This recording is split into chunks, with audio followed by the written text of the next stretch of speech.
La idea es contaros una perspectiva bastante distinta de la convencional del problema de contraste de hipótesis desde un punto de vista de teoría de la decisión. Entonces, el elemento que lo hace distinto es, aparte de utilizar teoría de la decisión, utilizar funciones de pérdida continuas que dan lugar a situaciones muy diferentes, con distribuciones iniciales de referencia, que es un tema en el que yo he trabajado mucho y es lo que en cierto sentido me trajo aquí. Mi tesis doctoral fue esencialmente inventar las distribuciones de referencia y eso creó una serie de olas y una de las cuales fue la que me trajo aquí. Y hablaré de algunos ejemplos y si tengo tiempo alguno con un poco de detalle y sobre todo os daré la bibliografía básica por si alguno de vosotros realmente quiere. Bueno, el tema del contraste de hipótesis es un tema históricamente muy polémico. Para empezar, las soluciones que se obtienen a los problemas de contraste de hipótesis son muy distintas según la metodología que se utilice. En estimación, eso, se sabe de hace tiempo y hay, sin embargo, unas diferencias realmente son importantes desde un punto de vista teórico, pero los números no son tan distintos, en el sentido de que las soluciones convencionales, las soluciones de la estadística frecuentista a problemas de estimación, tanto estimación puntual como estimación por regiones, por intervalos, son numéricamente parecidas. Hacen falta situaciones bastante especiales para que las soluciones sean realmente distintas, siempre y cuando naturalmente se utilicen distribuciones objetivas como distribuciones iniciales. En contraste de hipótesis no es el caso. En contraste de hipótesis, la solución bayesiana y las soluciones bayesianas y las soluciones frecuentistas pueden ser radicalmente distintas. Pero lo malo, y por eso el tema es muy polémico, es que incluso dentro de la inferencia bayesiana, así como en estimación, naturalmente se utilizan distintas distribuciones iniciales, pues las finales también son distintas, pero son marginalmente distintas, poquito. Aquí las soluciones son radicalmente distintas según utilices una tecnología u otra para hacer el problema de contraste de hipótesis. Lo que Raúl y yo averiguamos hace ya años es que se podía dar una versión unificada de todas las teorías, de todas las técnicas que se pueden utilizar para el problema de contraste de hipótesis si uno adopta una estructura formal de teoría de la decisión.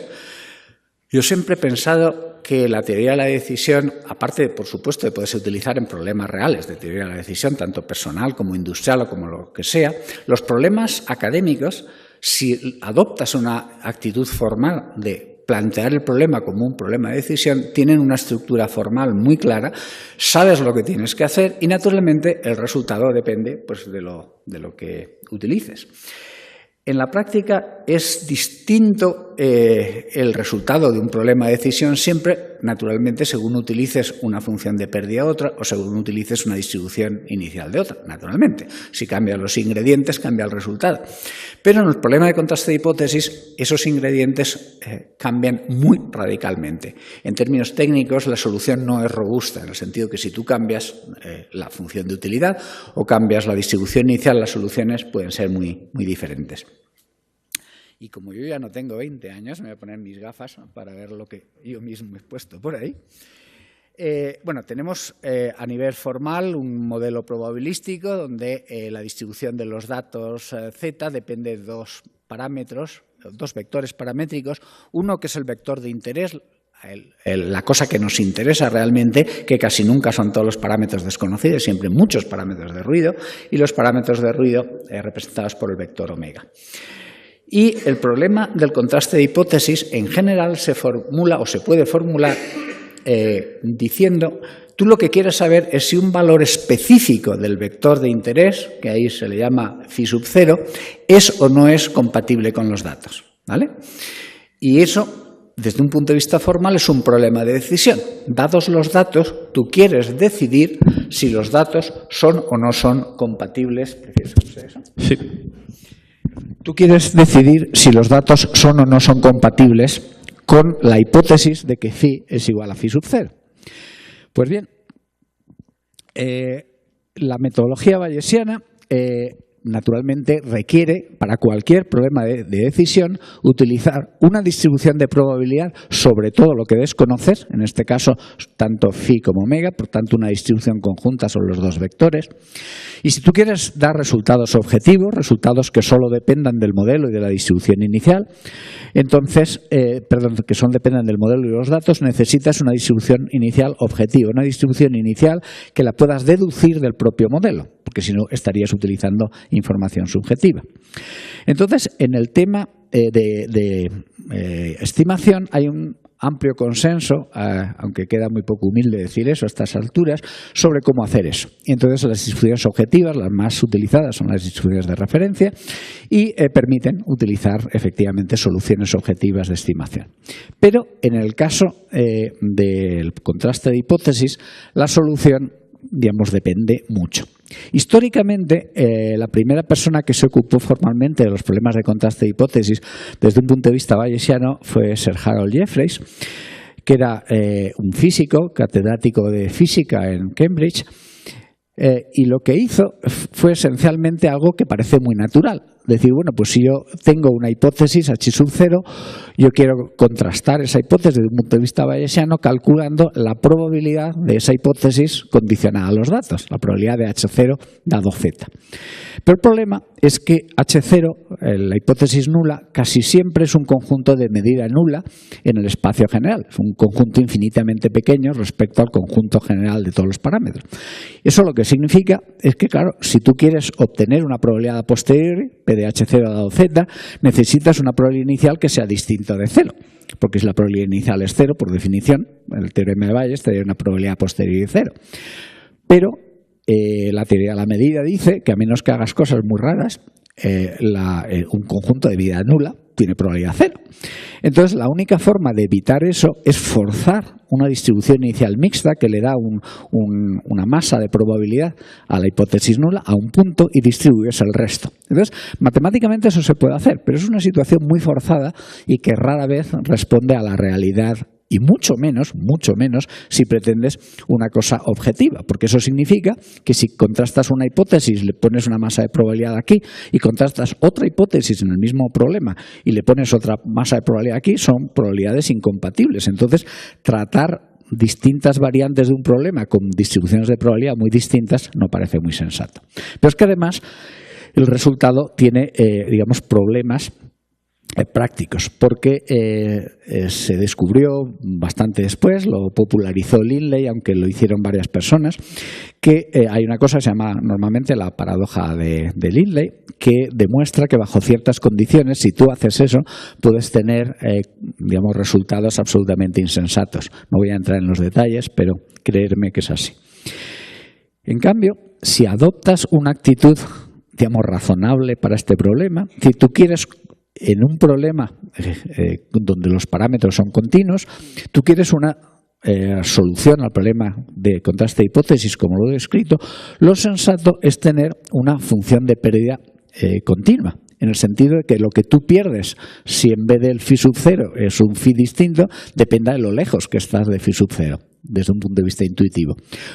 La solución de calcular una probabilidad a posteriori, de hecho, es una solución bayesiana si y solo si utilizas como función de pérdida una función 1,0, que esencialmente dices que no pierdes nada si aciertas y lo pierdes todo si no aciertas, aunque te vayas en un épsilon. Y eso simplemente no es sensato. Si tú pones una función de pérdida continua, pues eso no pasa. Entonces, en la estructura del problema de decisión, tenemos el modelo del que os he hablado. La distribución conjunta es más fácil especificarla en términos de la distribución condicional de los parámetros marginales dado el parámetro de interés por la marginal del parámetro de interés. Lo razonable, si quieres resultados objetivos, es que eso sea una distribución objetiva. Y naturalmente, los fundamentos de la teoría de la decisión dicen que cualquier conclusión, absolutamente cualquier conclusión a la que tú quieras llegar con respecto a los valores verdaderos de los parámetros, tanto en estimación como en contraste, tiene que estar contenida en la distribución a posteriori marginal del parámetro de interés, por definición. Que desde un punto de vista bayesiano esa es la solución. Tú estás haciendo inferencias sobre lo que sea y eres bayesiano. Una vez que has especificado tu distribución inicial, sacas la distribución marginal, la distribución a posteriori conjunta, la marginal de lo que quieres, y eso es tu resultado. Entonces, eso hace la estadística bayesiana obviamente mucho más rica, porque comparado con la estadística frecuentista, que la solución, si es un problema de estimación puntual, es un número, si es de región, es una región, desde un punto de vista bayesiano, la solución a cualquier problema de inferencia, a cualquiera, es una distribución de probabilidad. Por tanto, la solución es una función, estás en un espacio funcional y naturalmente la vida en los espacios funcionales es mucho más interesante, es más rica, pero es más complicada. Entonces, el problema es que esa solución final, que es la distribución a posteriori, es simplemente demasiado complicada para utilizarla de manera, digamos, cotidiana, para explicarle a la gente los resultados. Por ejemplo, yo he trabajado mucho, y Raúl también, aunque en eso lo hemos hecho por separado, en aplicaciones de la estadística bayesiana a predicciones electorales. Entonces, formalmente, la solución a tu problema de predicción electoral es una distribución de probabilidad sobre el parámetro de interés, que en este caso es la distribución de votos, dados los datos que tengas, o bien de una encuesta, o bien de los resultados a pie de urna, o bien de los resultados de unas cuantas urnas ya escrutadas, o lo que sea.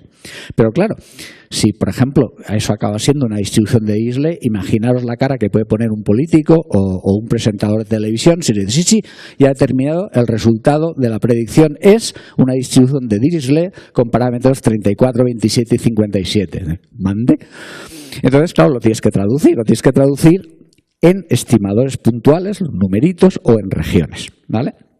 Bueno, pues el contenido de la distribución a posteriori se aprecia mejor con estimadores. Y en el caso de contraste de hipótesis, en afirmaciones del tipo esto es o no compatible con. Por ejemplo, en problemas electorales, una de las hipótesis más interesantes, tanto para los medios de comunicación como para los políticos, es si un partido ha logrado o no ha logrado la mayoría absoluta, por ejemplo.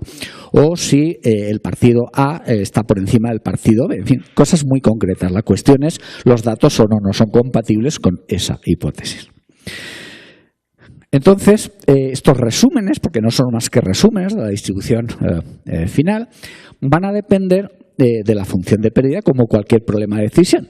Si tú lo planteas como un problema de decisión, un problema de estimación puntual, pues naturalmente es un problema de decisión muy trivial donde el espacio de decisión es el conjunto de los posibles valores del parámetro.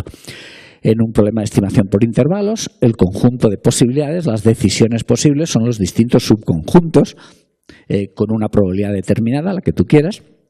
Y en el tema del contraste de hipótesis, que es el que nos interesa, es si efectivamente aceptas o no aceptas la hipótesis, es decir, si los datos los consideras compatibles o no con la hipótesis. Todo va a depender de la distribución inicial y de la función de pérdida. Necesitas una función de pérdida que esto debe tener un puntero probablemente. Sí. Va a depender de una función de pérdida que te describe la pérdida que sufres si aceptas phi sub 0 como el valor verdadero, cuando los verdaderos valores de los parámetros desconocidos son phi para el parámetro de interés y omega. Pero resulta que aunque depende de las dos cosas, cuando haces las matemáticas no dependen de manera separada de la distribución inicial y de la función de pérdida, sino de la pérdida esperada. Es decir, la integral múltiple de la función de pérdida integrada con la distribución a posteriori. Entonces esta es una función que te describe la pérdida esperada de aceptar phi sub 0 dados los datos. Es, por tanto, una medida de la inaceptabilidad de cualquier phi sub 0 que tú pongas ahí. Y esto proporciona una información dual sobre los valores de phi en una escala de pérdidas que complementa la proporcionada por la distribución final, que es en una escala probabilística. Entonces tienes, para cada problema de inferencia, tienes realmente dos soluciones complementarias, dos soluciones duales. Una en términos probabilísticos, que es la convencional. Los valores de phi son más o menos verosímiles o menos probables, dados los datos, y la pérdida que sufrirías si los aceptas, pues es una función también de los datos. Y hasta aquí, fijaros que yo no he especificado ninguna función de pérdida concreta, ninguna distribución concreta. Esto es teoría general, y es teoría general absolutamente indiscutible. Quiero decir, 2 y 2 son 4 en una base de numeración mayor que 4, punto. La solución, la única solución al problema de decisión que he planteado, la única solución compatible con los fundamentos de la teoría de la decisión, que a estas alturas nadie pone en duda, es eso. Tú tienes que calcular esta función. Ay, perdón.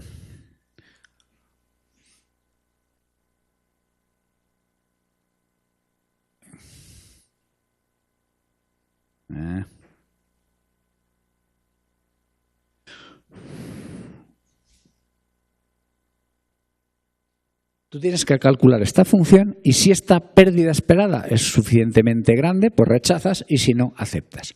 Toda solución bayesiana tiene que ser un caso particular de eso. Punto. A partir de ahí, naturalmente, ya tienes que especificar. Y una vez que especificas, te van a salir soluciones distintas. Si tú planteas el problema de decisión de contraste de hipótesis como he descrito, es decir, phi sub 0 es un valor específico del vector de interés, en el caso de las elecciones que tengan mayoría absoluta.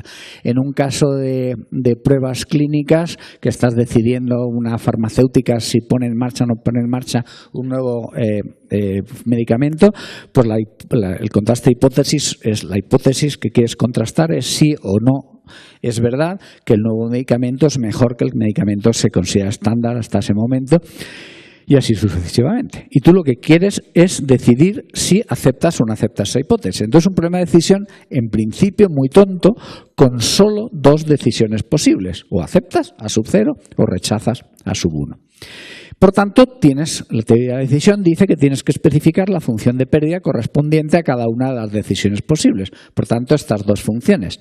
Pero como lo único que tienes que hacer es calcular la pérdida esperada y ver cuál de ellas es mayor, lo único que tienes que ver es si la diferencia de las dos pérdidas esperadas es o no es positiva. Con lo cual, lo único que necesitas especificar no realmente dos funciones, sino la diferencia. Es decir, lo único que hay que especificar es la ventaja condicional de rechazar la hipótesis, que sin pérdida de generalidad está delta.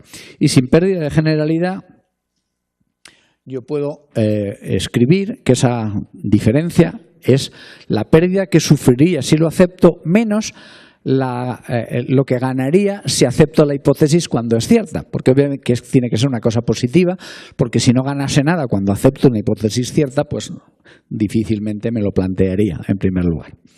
Entonces, de nuevo, hasta aquí sigue siendo totalmente general, ¿de acuerdo? Cualquier problema de decisión tiene que poderse, cualquier solución bayesiana al contraste de hipótesis tiene que ser un caso particular de esta estructura. Y aquí es donde, y esto lo puedes formalizar, y esto apareció la primera vez en un artículo que Raúl y yo publicamos en el ISI en el 2002, que es una formalización de la teoría de la decisión aplicada a esto, el criterio Bayes, simplemente. La teoría de la decisión bayesiana aplicada a este problema para decidir la compatibilidad del valor phi sub 0 con los datos obtenidos es rechazar si solamente si la pérdida esperada está por encima de una constante, donde esa es una constante positiva que depende del contexto. Fijaros que aquí, desde un punto de vista intuitivo, hay una diferencia curiosa que la gente no aprecia en la especificación. Lo que haces realmente es calcular una función de los datos, que es esta, una función de la hipótesis que quieres contrastar naturalmente y los datos. Eso es en la nomenclatura de la estadística convencional sería el test de contraste. Tú calculas un numerito. Pero así como ese numerito en estadística frecuentista lo que haces es comparar el numerito concreto con los numeritos de la distribución en el muestreo de esta cosa si la hipótesis fuese cierta, aquí lo comparas con una constante que no tiene nada que ver con la distribución en el muestreo de nadie. Como dijo Jeffrey, es una frase que se hizo famosa, ¿por qué diablos va a depender el aceptar o dejar de aceptar una cosa de lo que hubiera pasado cuando no ha pasado? Aquí lo único que ha pasado es Z, y Z son datos. Entonces tú tienes una función y tú quieres saber si esa función es grande. Si es muy grande, lo rechazas o no. Pero grande ¿con respecto a qué? Con respecto a los posibles valores, para nada. Con respecto al contexto que te dice, no perdáis de vista que esto es un problema de decisión, si eso es la pérdida esperada, con respecto a un valor que te dice la pérdida máxima que tú estás dispuesto a tolerar, ¿vale? Naturalmente hay que especificar de qué función de pérdida estamos hablando. El caso compuesto, si en vez de un solo valor son más, pues lo puedes analizar considerando por separado cada uno de los valores que forman parte de la hipótesis nula que quieres contrastar. Se podría formalizar globalmente y, de hecho, es, digamos, una sofisticación del problema que Eduardo insistió en ello una vez en público y tiene toda la razón del mundo. Lo que pasa es que no es el momento ahora de entrar en eso, pero bueno. Como os he mencionado antes, si tú especificas como función de pérdida la función 0,1, de forma que la ventaja de rechazar la hipótesis nula es igual a 1 cuando son distintos, perdón, la ventaja de rechazarlo es 1 cuando aciertas, es decir, cuando la hipótesis es falsa, y 0 en caso contrario.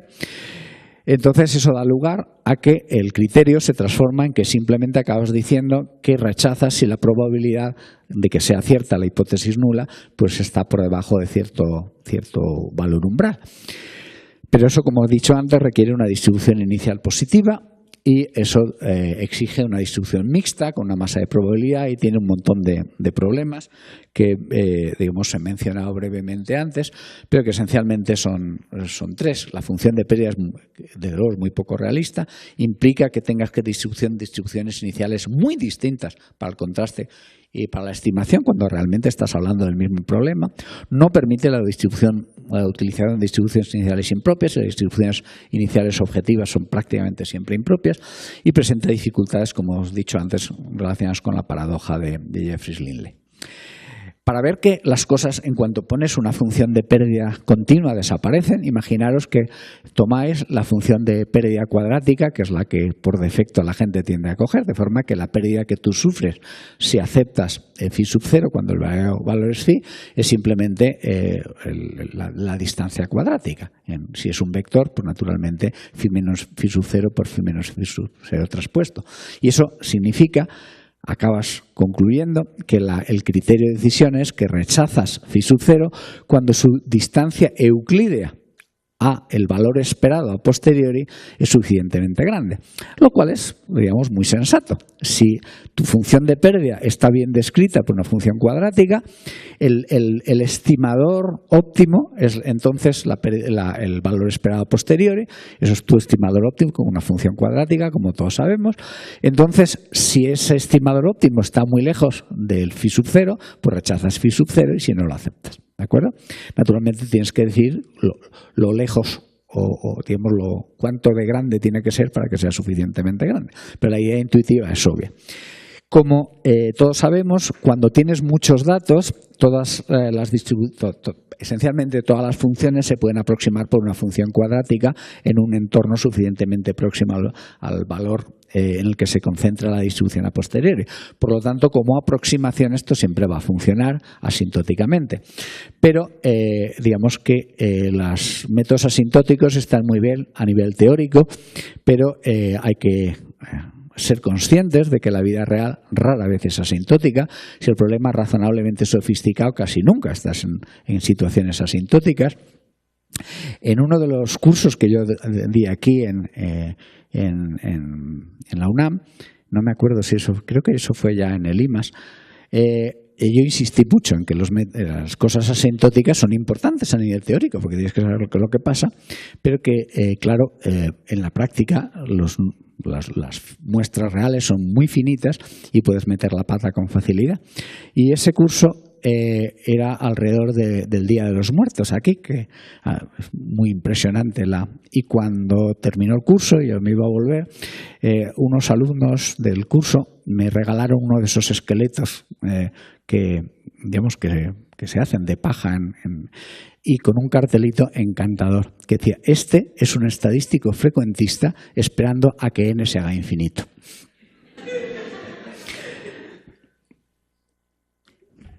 Bueno, las funciones de pérdida, como la cuadrática, que sean continuas, permiten el uso de distribuciones, y eso es muy importante, iniciales, que sean las mismas que en estimación. Tú, si tienes una distribución inicial que se supone que describe el que no tienes información inicial, pues eso tiene que ser la misma, hagas lo que hagas contraste, hagas estimación o lo que sea. Y aquí naturalmente no hay ningún problema. Tú puedes poner una distribución impropia y ya está. Pero hay más cosas que a uno le gustaría hacer. Por ejemplo, si tú pones una función de pérdida convencional, como la cuadrática, la solución obtenida no es invariante bajo reparametrización. Y como consecuencia, si tú tienes una transformación biyectiva cualquiera, psi de phi, que es una transformación biyectiva del parámetro de interés, y utilizas la pérdida cuadrática, entonces puede suceder, y sucede de hecho con facilidad, que rechazar la hipótesis phi igual a phi sub 0 no implica rechazar que que la función es igual a la función del otro, lo cual es estrictamente insensato. Naturalmente, tú puedes cambiar todo y si utilizas la función de cuadrática en una parametrización, hacer la transformación adecuada, que ya no será la cuadrática, en la otra. Pero eso ya no es la solución convencional a una pérdida cuadrática. Si vosotros cogéis un texto de estadística cualquiera y miráis las recetas varias, es impresionante la cantidad de técnicas que la gente describe en los libros de texto y, por supuesto, en artículos de investigación, pero a nivel de libro de texto elemental, que no son invariantes. Y eso es absolutamente insensato. O sea, las cosas no pueden depender de la parametrización. Yo recuerdo una vez, a mí me invitaron a dar un curso a físicos teóricos en el Instituto Max Planck, que se dedica a la fusión nuclear a unos kilómetros al norte de Múnich. Y entonces estaban los temas estaban intentando hacer un análisis que dependía de unas velocidades determinadas de las galaxias. Y entonces, porque eso tenía que ver con distintos modelos del universo y cosas de esas. Y en un momento determinado, yo mencioné que con una función de pérdida convencional, como la cuadrática, pues el estimador óptimo de la velocidad a la que se movía en determinada galaxia, pues era lo que fuese en años, velocidad en años luz. Y entonces dice, bueno, sí, pero claro, nosotros, como son números tan grandes, siempre trabajamos en logaritmos de la velocidad, por lo tanto el estimador óptimo será el logaritmo del otro. Pues no, si utilizas la cuadrática. A ver, un momento, yo me he perdido, ¿me estás diciendo que el estimador óptimo de una cosa es 7 y el estimador óptimo del logaritmo de eso no es el logaritmo de 7? Pues si utilizas las técnicas convencionales de estadística, clásicas o bayesianas, eso siempre así, no son invariantes. Eso es una burrada. Los métodos tienen que ser invariantes.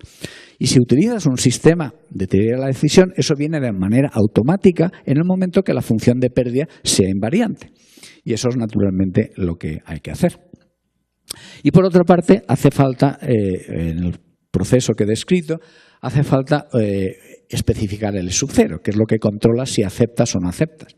Entonces tienes que decidir cuándo una cosa es suficientemente grande y para eso es importante que la función de pérdida sea interpretable, que esté calibrada en un sentido que tú sepas realmente si ese valor es alto o bajo en el contexto que estés. Bueno, pues si esto lo formalizas, si tú tienes una distribución de probabilidad sobre un vector z que se supone que es una aproximación a la densidad de probabilidad verdadera de un vector aleatorio, cualquier medida del error que cometes si utilizas p-gorro en vez de p tiene que ser no negativa, tiene que ser 0 si solamente si las dos cosas son iguales casi por todas partes, tiene que ser invariante bajo transformaciones biyectivas de los datos, esa es otra. Si tú utilizas dos datos y les cambias la escala o cambias lo que quieras en una transformación invariante, las cosas tienen que ser las mismas. Y de nuevo, hay muchas técnicas estadísticas que no lo son. Y debería tener una interpretación operativa que permita calibrarla, porque si no, simplemente no sabes si el L0 es grande o es pequeño. Entonces, hay muchos motivos que no tengo tiempo de describir, por el cual la divergencia logarítmica, también conocida como Kullback-Leibler, la distancia de una aproximación al verdadero valor, se mide de una manera muy cómoda por el valor esperado bajo el modelo verdadero del logaritmo del cociente. Entonces, y eso de un p-gorro a un p. Y si lo que tienes es una familia, pues naturalmente la distancia de la familia al punto pues es la distancia del elemento más cercano a la familia a ese punto. Entonces, la función de pérdida intrínseca es aplicar simplemente esa idea de Kullback-Leibler, que hay muchas más razones para utilizarla desde un punto de vista axiomático, está relacionado con la información, en fin, hay muchos motivos que no tengo tiempo de describir, pero si lo aplicas a este problema, la pérdida intrínseca de utilizar phi sub 0 en lugar de phi es la divergencia logarítmica al modelo verdadero de la familia de modelos que cumplen la hipótesis, es decir, es el ínfimo de la distancia de Kullback-Leibler de cualquier elemento de la familia al verdadero valor. Y esto tiene todas las propiedades que tiene que tener. En particular, como ya he mencionado, es importante que sea invariante, y aquí es invariante. Si tú cambias la parametrización, el resultado es el mismo. Si utilizas en vez de los estadísticos enteros, estadísticos suficientes, pues naturalmente tiene que salir lo mismo, y efectivamente sale lo mismo. Y además tiene una propiedad que esa no es que sea necesaria, pero hace la vida muy cómoda, y es que si los datos son aditivos, si tienes una muestra aleatoria, los resultados son aditivos, es decir, que la distancia, si utilizas una muestra aleatoria de tamaño n, es n veces lo que obtendrías con 1, lo cual simplifica mucho los cálculos. Esto viene a cuento de que, naturalmente, esto que estoy contando, lo único realmente crucial es que tienes que utilizar una función de divergencia en análisis funcional, ¿vale? Que te mide la discrepancia entre dos funciones, en este caso entre dos densidades de probabilidad. Y en principio tú podrías utilizar absolutamente cualquier divergencia en espacios funcionales, la que quieras. Pero lo sensato es utilizar medidas de discrepancia que tengan en cuenta que eso no son funciones cualesquiera, sino que son específicamente densidades de probabilidad con una serie de propiedades determinadas. Y dentro de esas, si utilizas una distribución, una divergencia de Kullback-Leibler, la vida es mucho más cómoda que si utilizas otra cosa como Hellinger, por ejemplo, que se puede utilizar. De hecho, ha habido gente que se ha entretenido en ver los resultados que salen si utilizas como divergencia la Hellinger en vez de utilizar la Kullback-Leibler, y lo que sale es cualitativamente muy parecido, pero si hacer el cálculo con la distancia de Kullback-Leibler, que insisto, tiene otros argumentos además, te cuesta, no sé, 3 o 4 días de trabajo, pues con Hellinger te puede costar 3 o 4 meses, y no estoy exagerando, simplemente porque las matemáticas son mucho más sencillitas cuando utilizas el análisis funcional aditivo. Y además, esto tiene, y esto es crucial para el uso, una interpretación operativa. La pérdida intrínseca esperada, las matemáticas te dicen cuando lo lees, es precisamente el valor esperado del valor medio del logaritmo del cociente de verosimilitudes. Todos hemos oído que el cociente de verosimilitudes es, digamos, una forma sencillita de contrastar lo lejos que están los datos bajo el modelo real que respecto al modelo hipotético. Pero claro, como el modelo real no es conocido, pues los valores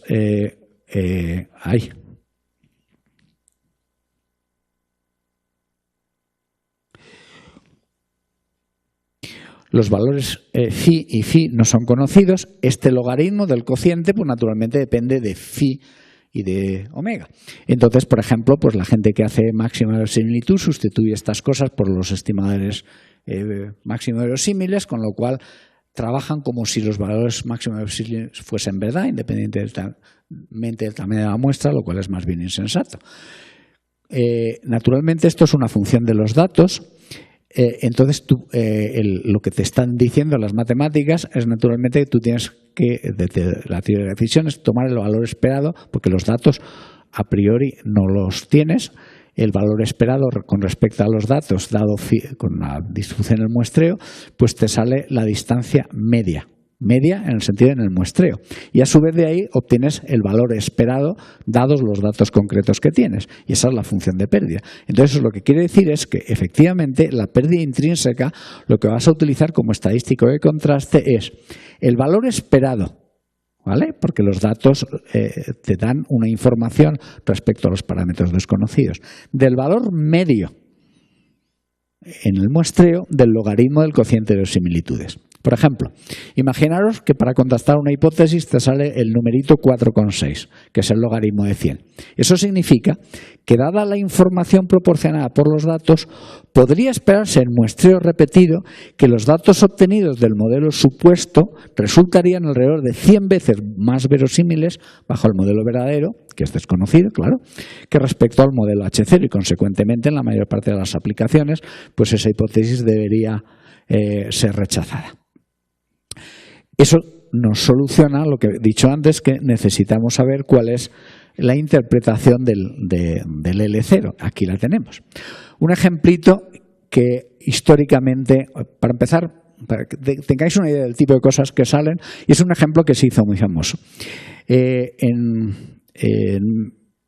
1987, en California, gente que trabajaba en psicometría, se les ocurre una cosa que solo a los americanos se les puede ocurrir, que es pagar a un montón de alumnos de doctorado para que se pusiesen delante. Habían construido una maquinita que lanzaba electrones que iban desviados teóricamente con probabilidad de 1/2 a la derecha o a la izquierda, ¿vale? Entonces se supone que bueno, pues un 50% iban a ir a un lado y otro al otro.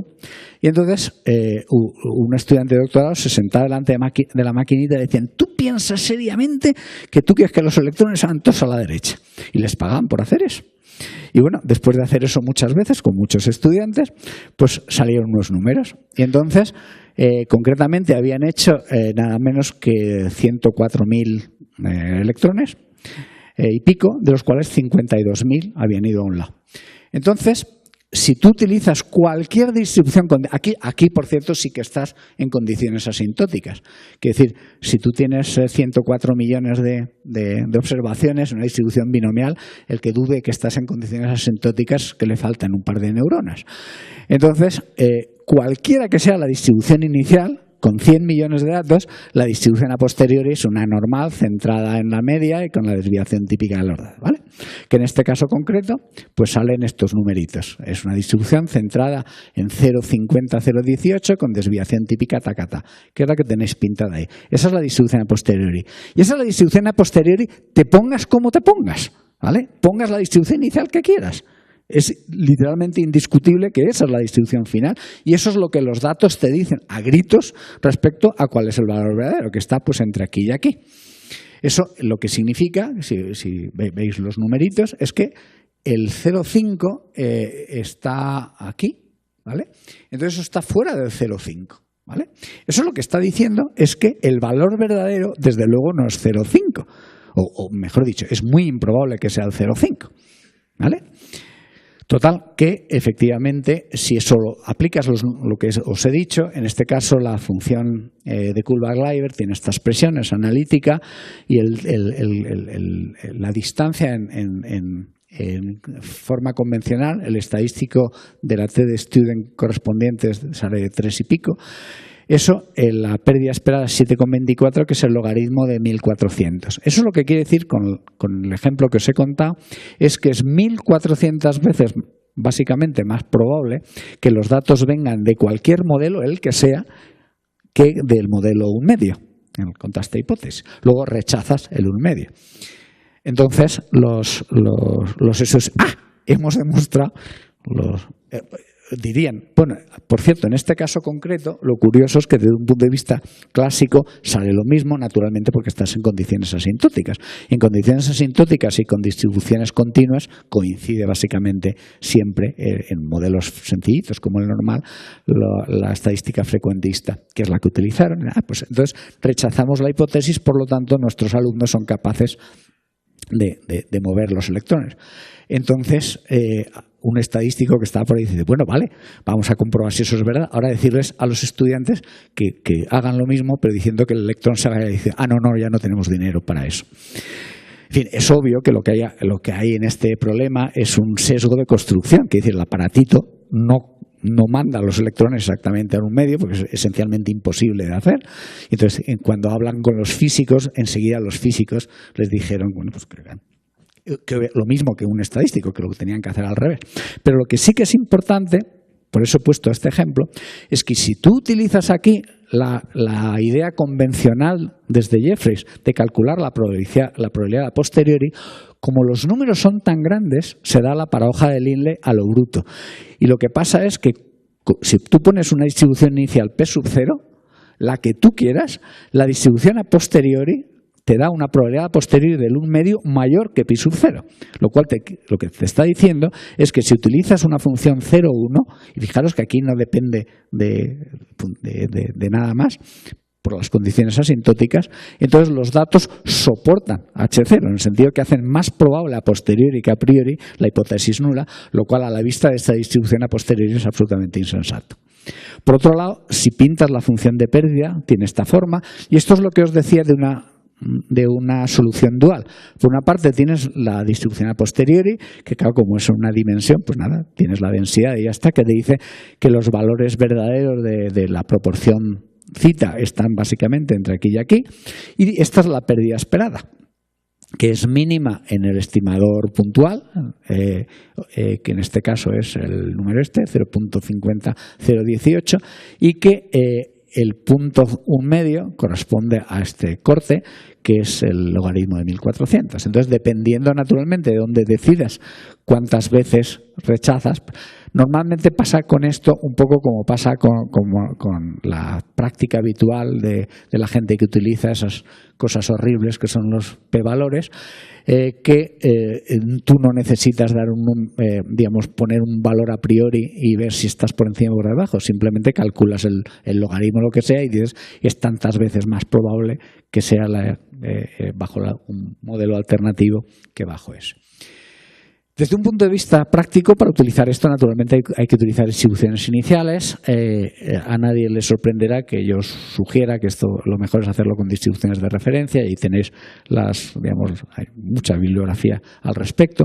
Pero hay una cosa que me gustaría mencionar, y es que la solución exacta al problema de inferencia, desde un punto de vista bayesiano, las distribuciones de referencia dependen del parámetro de interés, y en este caso el parámetro de interés está definido a priori como el phi. Consecuentemente, deberías calcular la distribución de referencia correspondiente a eso.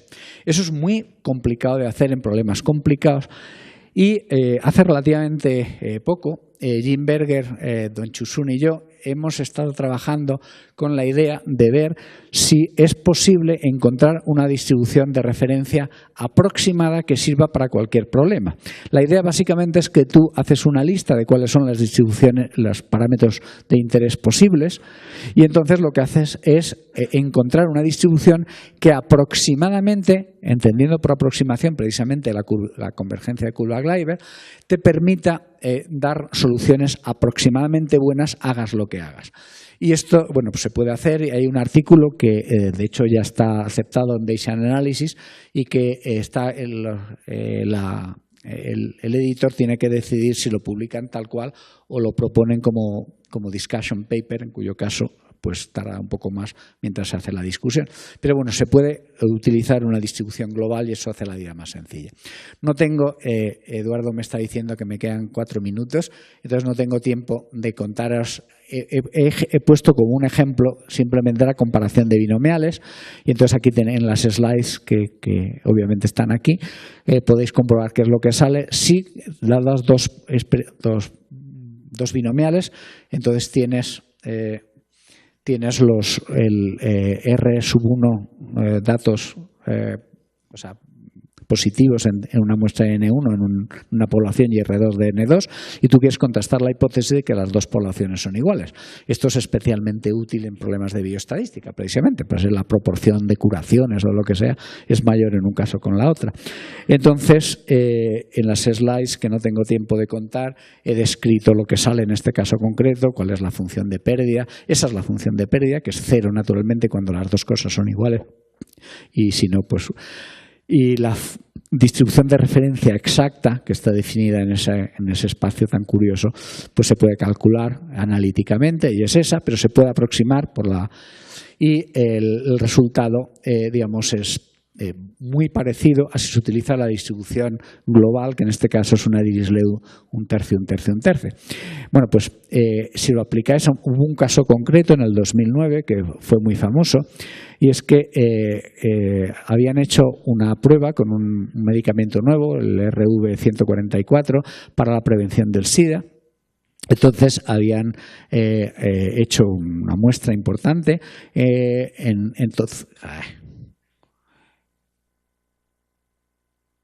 Entonces, en un caso tenías a la gente que le habían dado la vacuna, a 8.202 personas, 56 desarrollaron el SIDA, y a los que le habían dado el placebo, de 8.276 desarrollaron el SIDA. Con lo cual, bueno, pues parece que algo funcionaba y se trataba de ver si esa evidencia es suficiente como para continuar con el tema o no. Estos problemas casi siempre son secuenciales. Vas a hacer una muestra más, o paras el experimento y lo comercializas, o lo paras para decir que no vale la pena. Entonces, en este caso, la eficacia estimada es del 26% aproximadamente. Es decir, que parece que hay un 26% digamos, menos de gente afectada si les vacunas que si no. Entonces, quieres contrastar la hipótesis de que no existen diferencias significativas, y cuando lo haces aplicando lo que sale funciona, es 2,89, que es el logaritmo de 18, lo cual quiere decir que es como 18 veces más verosímil que sean distintos que sean iguales, lo cual sugiere que efectivamente hay algo ahí, pero 18 es un número, digamos, relativamente pobre. Entonces, la solución básicamente es que necesitas más información, mientras que con los métodos convencionales te sale que es significativo al 1% o alguna tontería por el estilo, y que no hay ninguna duda de que efectivamente esto funciona. Un ejemplo típico con datos, y fíjate que son 8.000 datos, tampoco que sean 2 o 3, pues hay diferencias importantes según la metodología que utilices. Son ya los detalles técnicos. Entonces, os he dicho que hay muchos ejemplos de esto desarrollados. La comparación de medias normales, en un artículo en Bayesian Analysis con una persona, un colega vuestro, un colega, no, un compatriota vuestro, quiero decir, que ahora está en Inglaterra. El tema del equilibrio de Hardy-Weinberg también está hecho, y el tema de comparación y selección de problemas en planos anidados, que es una cosa que Raúl y yo hicimos hace ya casi 2 años y pico aquí. Después lo mandamos a la RSS, y hace solo 2 o 3 meses, como no nos contestaban, resultó que algo había pasado en el mundo electrónico, y entonces lo tenemos que volver a mandar, que Raúl, a ver cuándo nos ponemos a ello. Es un ejemplo más de trabajo en marcha. Ahí tenéis las referencias. Todas estas cosas la podéis bajar de mi página web, los PDFs. Los que están en azul son los más específicamente relevantes a lo que está contando. En particular, el segundo es mi contribución en el último Valencia Meeting, y ahí está toda esta teoría general que os he contado. Y nada, hablando de los Valencia Proceedings, si no lo habéis leído todavía, cogeros a ratos libres el Bayesian Statistics 9 y entreteneros, que es muy divertido. Muchas gracias.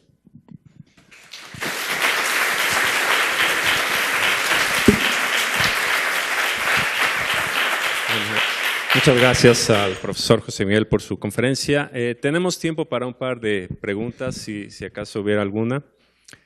Las transparencias, si alguien está interesado, pueden estar a su disposición más adelante, excepto para mis estudiantes, porque puede ser un buen ejercicio para ellos, pero para los demás, si los quieren, ahí están. ¿Hay alguna pregunta? ¿Algún comentario sobre la conferencia? ¿No? Bueno, pues en ese caso, por favor, volvamos a agradecer al profesor Bernardo por su charla.